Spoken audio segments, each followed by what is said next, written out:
জীবনে সঠিক সিদ্ধান্ত নেওয়াটা কিন্তু বড়ই কঠিন। আর সঠিক সিদ্ধান্ত কিন্তু সবাই সবসময় নিতেও পারে না। সময় পার হয়ে যায় আর জীবন বিপন্ন হয়ে যায়, তবুও কেউ পারে না। সো হ্যালো এভরিওয়ান, আসসালামু আলাইকুম। কেমন আছেন সবাই? আশা করছি অনেক বেশি ভালো আছেন। তো এই তো সকাল সকাল বাজার করে নিয়ে এসে রান্না বান্না করছি। আজকে একটু কলেজে যাব। কলেজে যাওয়ার কারণ হচ্ছে কলেজ থেকে অনেক বেশি প্রেশার দিচ্ছে। এখন থেকে কলেজে 75% উপস্থিতি থাকা লাগবে, না থাকলে পরীক্ষায় অংশগ্রহণ করার সময় ঝামেলা করে দিবে। তো আর কি, কলেজে যাওয়ার পরে এত কিছু জানতে পারলাম। এখন কি আর সময় আছে শুয়ে বসে থাকার? আমাদের বাসার সামনে প্রতিদিন সবজিওয়ালা দোকানদারটা আসে, আর তার থেকেই আমরা টাটকা টাটকা সবজি নিয়ে সঙ্গে সঙ্গে রান্না করে ফেলি।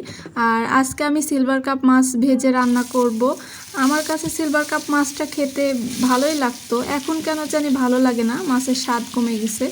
তো এখানে আমি ঢেঁড়সগুলো আগে ধুয়ে রেখে দিয়েছিলাম, এখন ঢেঁড়স ভাজিটা কেটে দিলাম। ফার্স্টে আমি মাছ ভাজতে দিয়ে ঢেঁড়স ভাজিটা কাটতে এসেছি, কারণ অনেক বেশি তাড়াহুড়ো ছিল, তাড়াহুড়ো করে রান্না বান্না করতে হবে। একটার পরে একটা না করলে কিন্তু সময় পাওয়া যাবে না। ঢেঁড়স ভাজিটা কাটা শেষ, এখন আমি মাছগুলো সুন্দর করে উল্টে পাল্টে ভেজে নিচ্ছি। আজকে আমি একটু বেশি করেই মাছ রান্না করব। আমাদের বাসায় কেন জানি মাছ কেউ তেমন একটা খেতেই চায় না, যেহেতু সকালবেলায় এই মাছগুলো নেওয়া হয়েছে একদম ফ্রেশ টাটকা, তাই একটু বেশি করেই রান্না করব। আর আমাদের বাসায় কাঁচা মাছ কেউ খেতে চায় না, কাঁচা বলতে কষানো মাছ কেউ খেতে চায় না, প্রতিদিন আমরা ভেজে ভেজেই রান্না করি।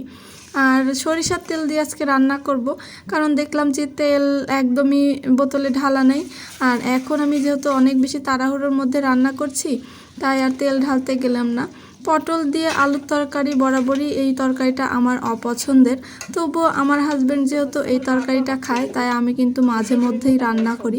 তো আজকে ভাবলাম একটা পটলকে 4 টুকরা করে এইভাবে রান্না করি। এইভাবে রান্না করার পরে দেখলাম আমার শাশুড়ি মাও কিন্তু অনেক বেশি পছন্দই করলো। আমার শাশুড়ি মা যদিও গোল গোল করে ওইভাবে 4 টুকরা করে, আর আমি এভাবে লম্বা করে করলাম। তো যাই হোক, যে কথা বললাম যে সঠিক সময়ে সঠিক সিদ্ধান্ত না নিলে কিন্তু অনেক বেশি পস্তাতে হয়, আর সবাই কিন্তু পারে না সঠিক সময়ে সঠিক সিদ্ধান্ত নিতে।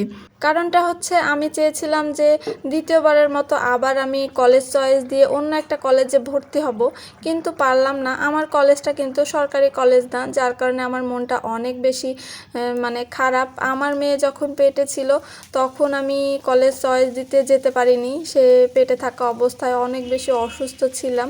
কিন্তু তখন যদি একটু কষ্ট করে আমি কলেজ চয়েস দিতে যেতাম, তাহলে কিন্তু এখন আমার এত দূরে প্রতিদিন কষ্ট করে যাওয়া লাগতো না। আমার কলেজটা বাসা থেকে অনেক বেশি দূরে হয়ে যায়, আর এই কারণেই আমি রেগুলার ক্লাস করতে পারি না। এই জন্য কলেজ থেকে কিন্তু অনেক অভিযোগই আমাকে শুনতে হয়। ভুল যেহেতু আমি করেছি, আমাকে তো এগুলো শুনতেই হবে। তখন যদি একটু কষ্ট করে হলেও আমি আরেকটা কলেজ চয়েস দিতাম আর কাছাকাছি কোনো কলেজে, সরকারি কলেজে ভর্তি হয়ে যেতাম, তাহলে কিন্তু আমার এই কষ্টটা আর করা লাগতো না। আসলে সঠিক সময়ে সঠিক সিদ্ধান্ত কিন্তু অনেকেই নিতে পারে না, আর আমি তো নিতেই পারি না। তো যাই হোক, আমি কিন্তু এখানে আজকে যেহেতু পটলের তরকারি রান্না করলাম, পটলের চুচা দিয়ে এই ভর্তাগুলো বানিয়ে নিব।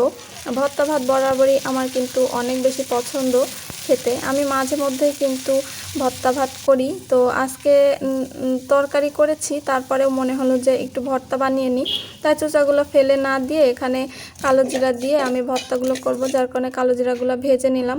আজকে আহামরি কোনো কিছুই রান্না করিনি, ভর্তা ভাজি আর তরকারি দিয়ে 3 পদের রান্না বান্না করে ফেললাম। তো এই তো 11টা বাজে, এখন আমি একটু খেয়ে নিচ্ছি আর একটু পরেই কলেজে চলে যাব। আজকের ভিডিওটা এখানেই শেষ করছি। আল্লাহ হাফেজ।